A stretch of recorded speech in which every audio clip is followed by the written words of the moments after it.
Ferguson nearly died doing what he loved. But fear did not keep him down.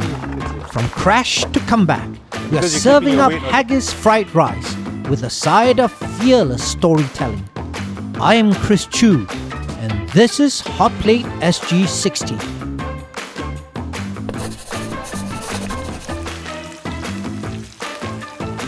Nick, welcome to HOTPLATE SG60. Thank you.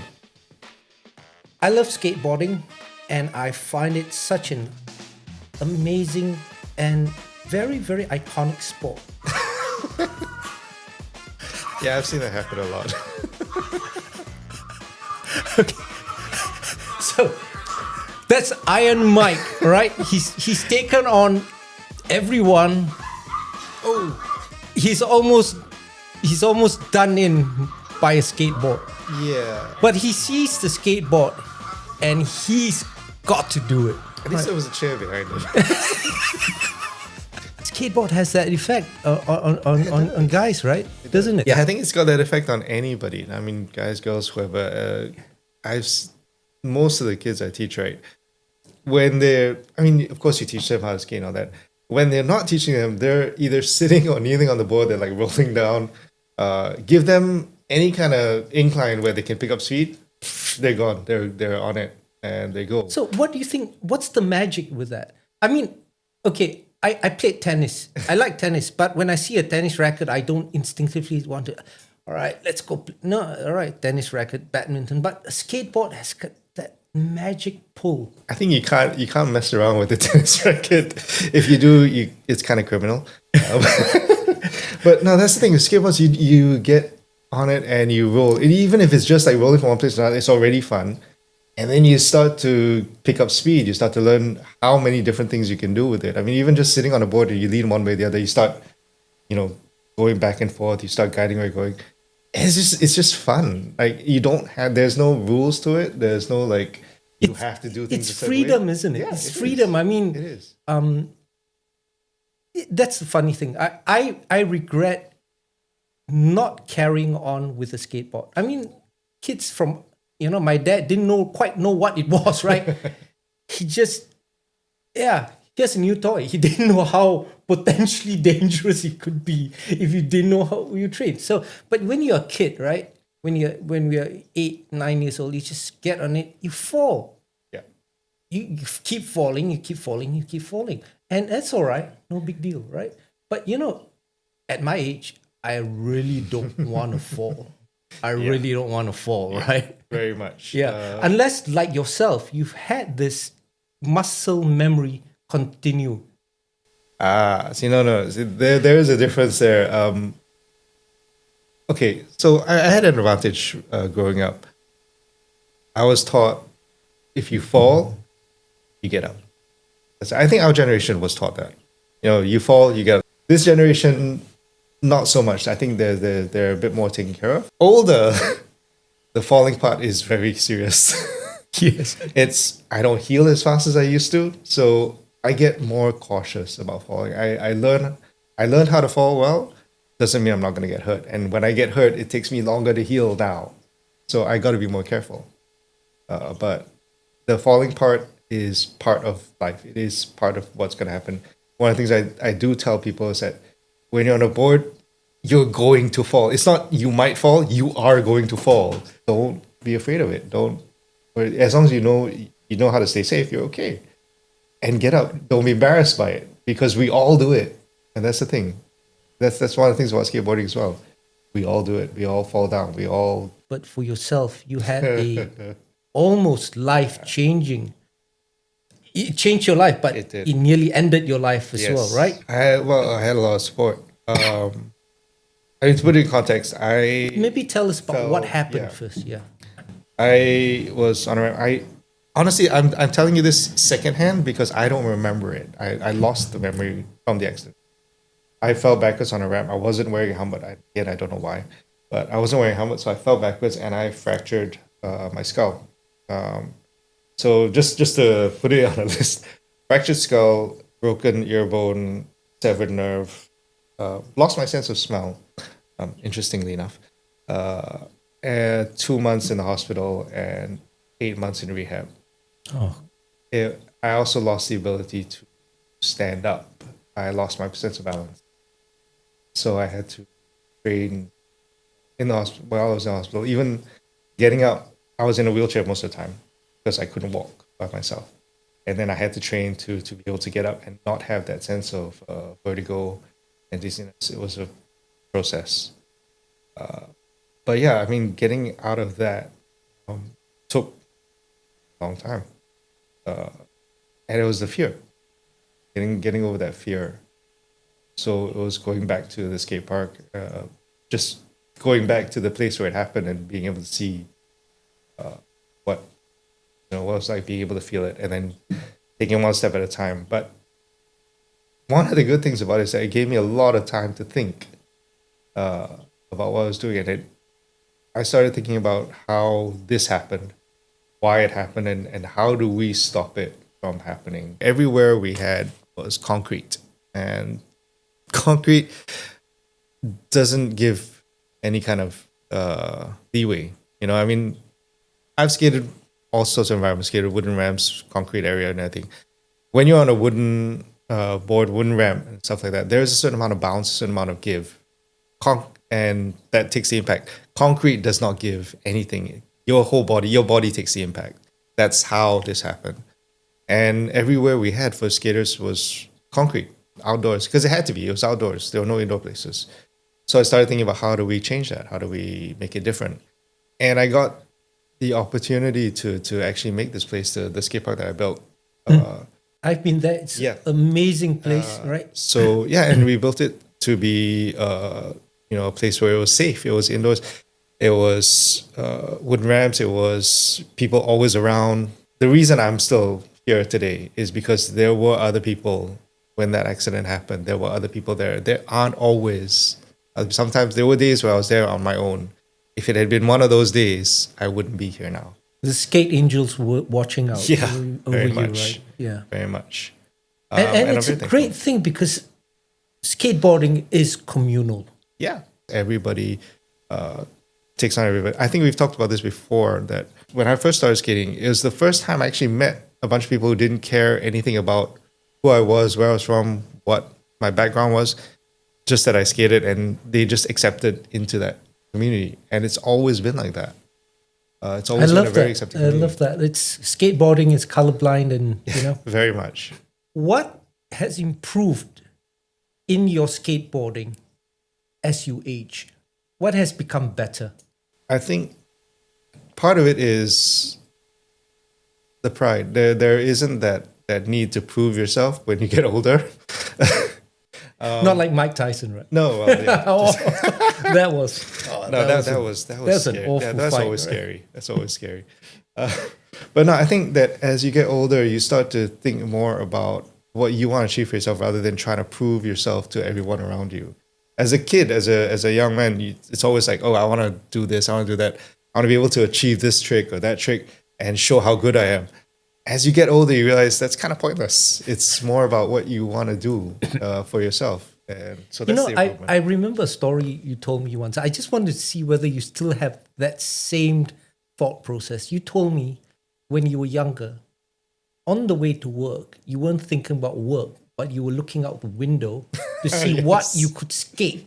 Yeah. It actually progressed even more because, I mean, then when going to work, it's like, oh, I can skate that, I can skate that. As after the accident, when my mind started going into how do we build this? How do we make it different? I started saying, okay, that spot could be a good park, or that place that's an open space. It's got covering. I started looking for spaces. And so I went beyond like just thinking, what can I skate, to where can I build? The idea got bigger. So you've got all this knowledge in you and wisdom when it comes to skating and other things, right? How do you pass on your mojo, your magic to the kids you're teaching now? I think it's just a matter of getting them into that idea and mindset of being a bit freer, a bit less afraid. And that does take time, but it's helping them to accept that fear happens. Doesn't have to control you. but it is a useful tool. It's a good thing. Fear is actually a good thing, because a lot of people think of like, okay, let me put it this way. A lot of my kids, when I want them to try something, you say, okay, we're gonna learn how to drop in. Many times I hear, but I'm scared. The hard drop in is that high ramp. Yeah, correct. So dropping in on a curved ramp. Near 90-degree incline.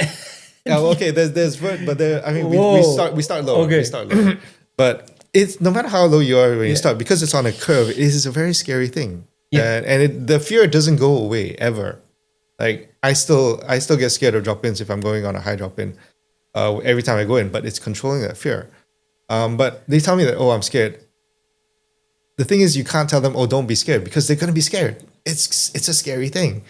But the fear is good, because fear keeps you safe. Rather than letting it stop you from what you're doing, use that tool to actually get yourself to understand, okay, I need to focus, I need to move the right way. And then the more you do it, the more comfortable you get with it. Yeah. One thing I've noticed about skateboarding in particular, the looser you are, the more relaxed you are, the better you skate, right? And that's because you need to feel the environment a lot. You need to be one, like Zen, like Yoda, right? I mean, feel the force, right? Yeah. And skate with that. How do you teach that? A lot of what we do is feel and being able to see and mimic what you see.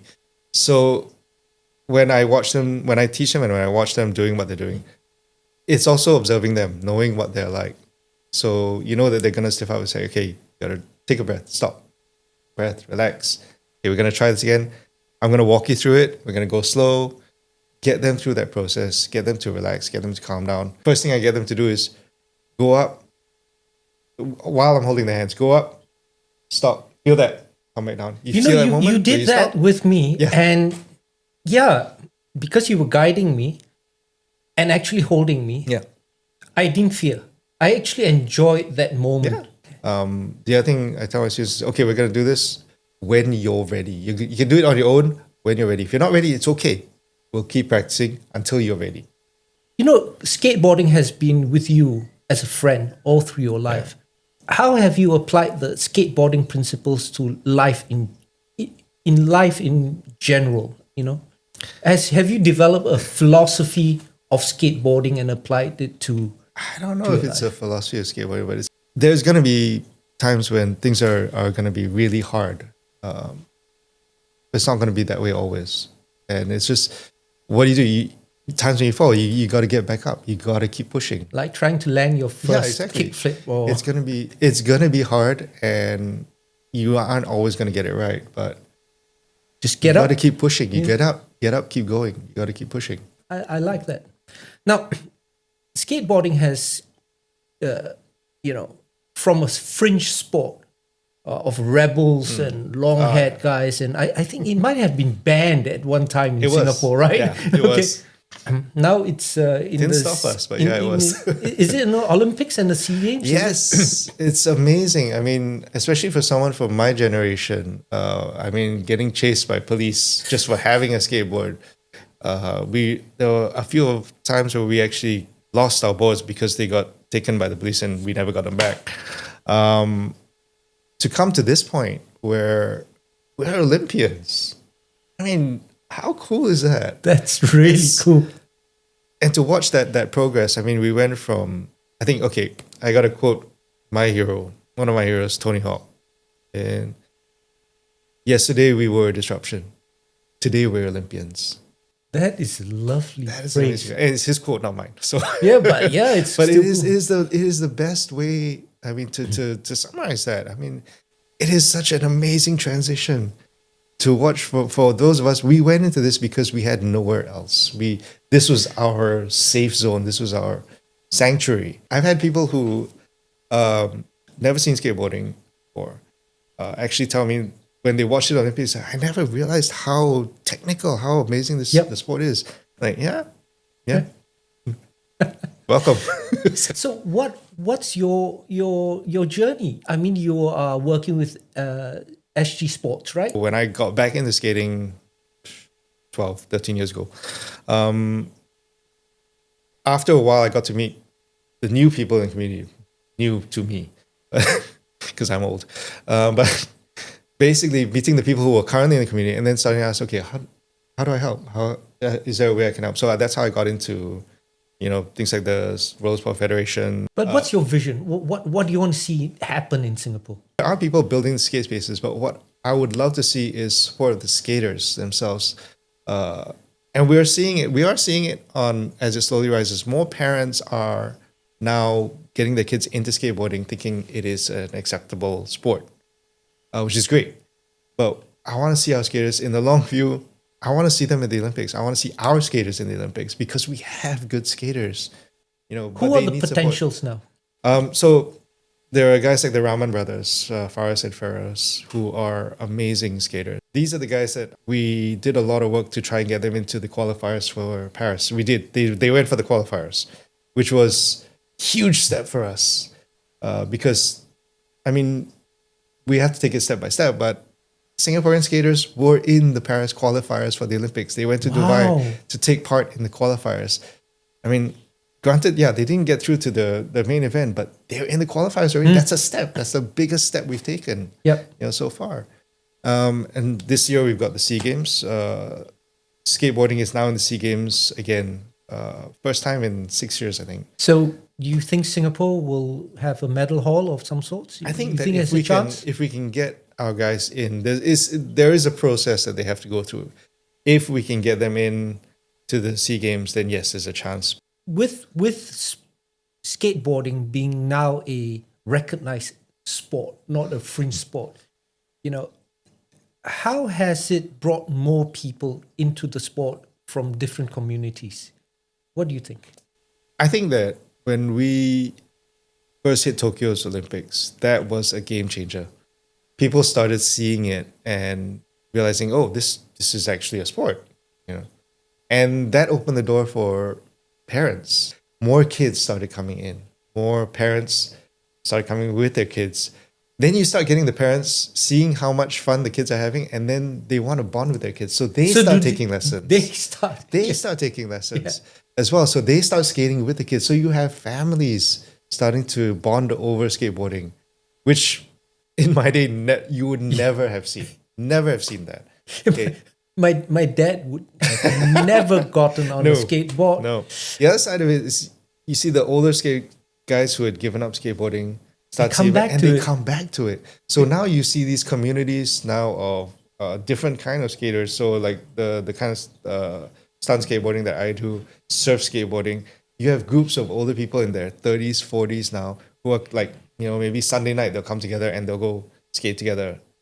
So I've seen building these communities. Like on Instagram or Facebook, like they've got their little clubs, right? And they skate together, right? Yeah. And it's brought all these people together under the idea that it's actually okay for us to skate even though we're older. It's not a kid's thing. Yeah. Let's look at some photos of you. That's you. So that is in Bedok. There's a half pipe there that I have no idea when they put it in, but it's a really good good ramp. What are you doing here? It's a backside air. So basically just coming up and sticking your butt in the air. Yeah, basically just jumping up, getting over the coping and then getting over the top of the ramp and then coming back down into the ramp. When was this? Recently? Wow, no, this was a few years ago. Whoa, even when I was your age in this picture, I wouldn't be doing this. I would have been, this was 46. So yeah, just going through different ways of getting them to understand movements and understand things. So yeah, you see there from like just showing him how to jump. It actually gives him that idea. Yeah. Yes. Yeah. A lot of it is showing, firstly showing them how to do it, then walking them through it, holding their hands. Yeah. So kid had a small spill there. Yeah. So you see how showing him that movement and then nice move. Yeah. Wow. What do I do with this? I was looking at it. So you see here, this is me. So my leg is actually under the board here. Yeah. So it's not going to come down, but I'm showing her how do you move forward. Yeah. And then That's when right. she's ready, we move forward, and That's she so follows cool. that movement. Yeah. So yeah, it's, a lot of it is showing them how to do it in a safe environment. How And oh my wow, God. that's you, right? As a kid. Hey, Oh my God. Yeah, that's that's I was, nice. what, That's so 13, nice. 14. That's I was cool. 14 years old, I think, at that time. 14 years old, and you were skinny, man. Yeah, and yeah, I was And very, ripped. very skinny. Yeah, And a lot ripped. skinnier than now. A lot skinnier than now. But yeah, actually, this was a great example of that community environment, because see that ramp that I'm jumping off of, we built that. Yes. Me and my friends, we had support from the community center. This guy in the community center was like, decided to fund us to get the wood and everything. And said, as long as you guys can build it, I'll provide the wood. And we did. We built it. We Yeah, came together and built it. I know. You know, our generation, we built our own stuff because, I mean, even if you went to a toy shop, there was so limited Yeah. toys, right? So whatever you... So I had this, you know, I really loved Evel Knievel. Oh yeah. So my dad bought me one of those bikes, right? Bicycles. BMX.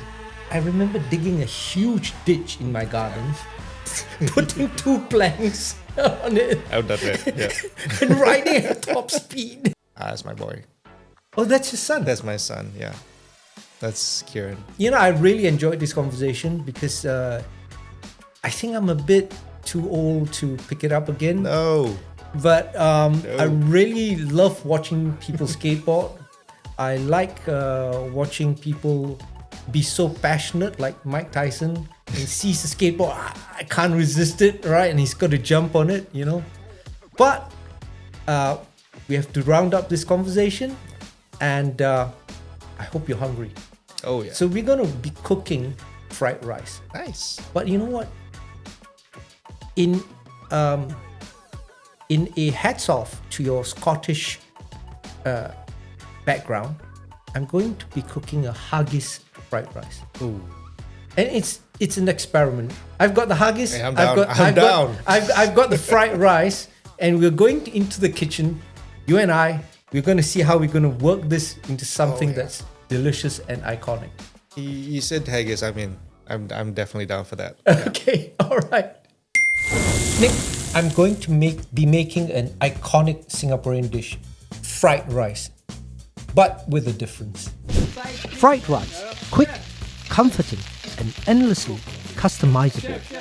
From Chinese smoky stir fry to Malay sambal and Indian spice, a dish shaped by many hands, always with rice at heart. In a hats off to your Scottish background, I'm going to be making haggis fried rice. I see it, and I'm definitely down for that. This is absolutely one of my favorite things to eat, haggis. I have no clue what this is. Can you tell me a bit about its history? Okay, so I don't know about history, but I can tell you what it is. Okay. Basically, it's oats, barley, and how do I put this?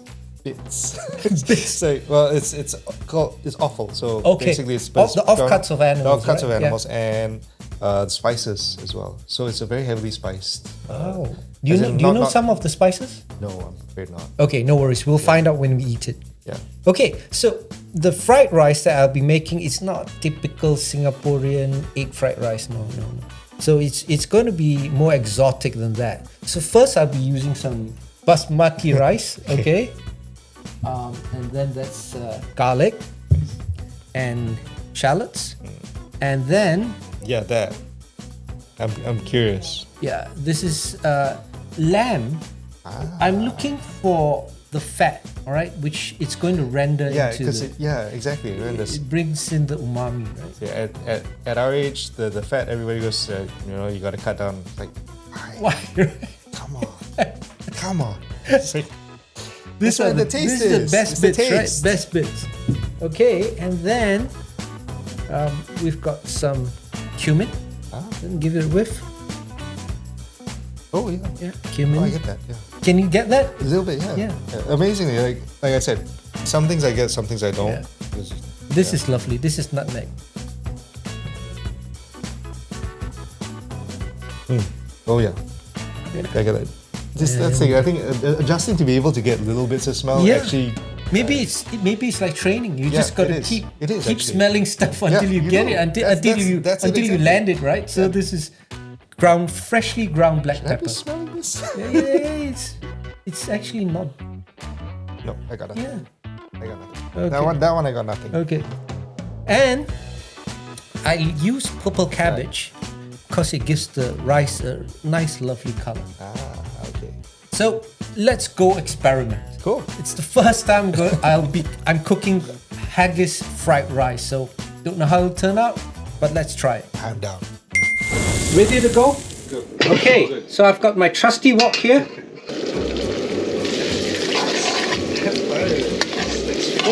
Yeah. No, this heats up really fast. Yeah.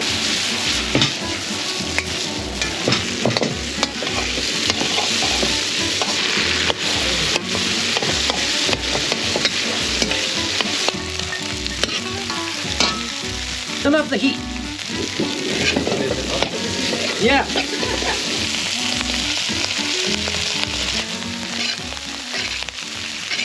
That's your fried rice coming together.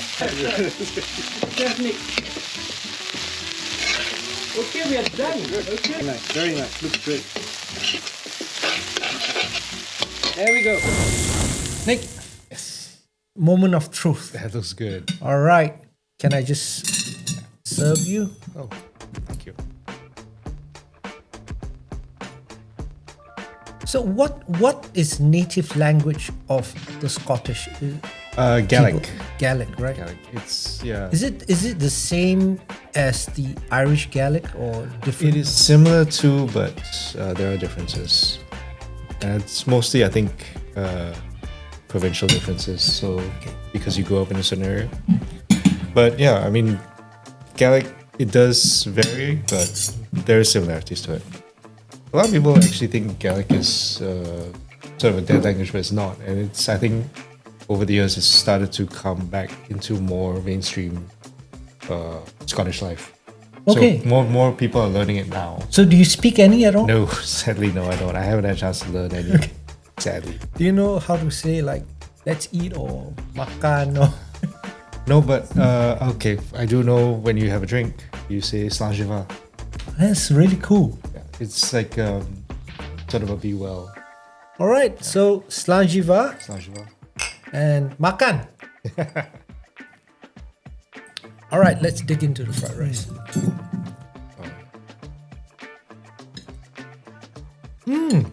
Oh, this is good. Oh my.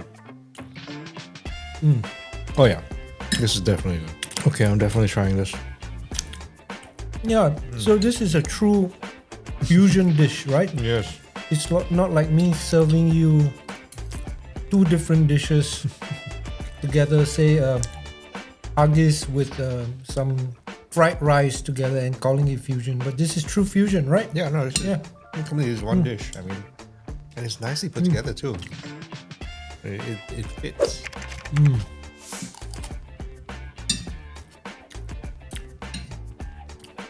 Yeah, with a salad, wonderful. Very nice. The choice of rice was good. The basmati rice. It's it's softer. It's definitely like. Question: did you season the lamb at all? Or is it just lamb? It's just unseasoned. The lamb is pre-cooked, so it's seasoned. I used a bit of jam, and then I really cook it through, and then I slice it and then mix it into the fried rice. Wonderful. My wife and the producer always says, "Eat elegantly." How? I just don't know how, man. I mean, it's like good food is just. Just eat. The fun part is the cooking. Oh, thank you. The fun part is the cooking. The enjoyment part is the eating. Yeah. Definitely. Come. Oh, Eat, thank eat. you. Thank you.